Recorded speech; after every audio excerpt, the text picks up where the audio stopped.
Prelak horretan ikusi ahal izan ditu danetik behintzat, nabarmenduko nuke ekoizpen ingeles bat, naiz eta pelikula oso amerikarra den, oso estatu batuarra. Izenburu oso luz eta bitxikoa, 3 Billboards Outside Ebbing, Missouri. Alegia 3 iragarki kartel, Ebbing, herri bat izena da hori, Ebbingen kanpoaldean eta Missouri. Izenburu luze horre berak azaltzen du pixkat pelikularen tonua, umore gordin bat azaltzen duena, historia oso gordina da.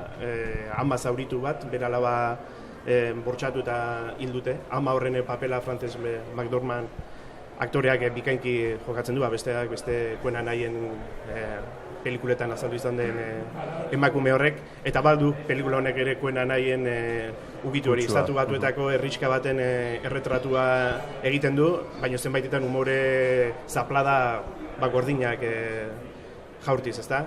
Igual gehiagizko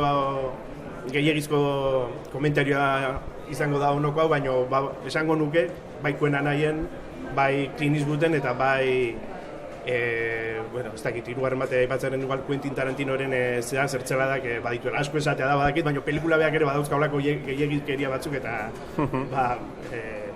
esan dezadan zera hori. Egiten duelako herrixka baten erretratua, drama historio horretatik abiatuta, herri txiki bada, arrazismoa, pobrezia, denek elkar ezagutzen dute, baina era berean bestearen berri gutxi dakite, denek dute zerbait ezkutatzeko. Hori dana umore oso gordin eta portiz batez azaltzen du batetik, batzutan gehiagikeriara ere joz, eta kasu hor galtzen du pixka bat pelikulak. Baina nik uste dut biziki ikustekoa dela, batez ere estatu batuen hego-erdialdeko erretratu gordin horregatik, eta ziur aski zinemareto komertzialetan egongo da.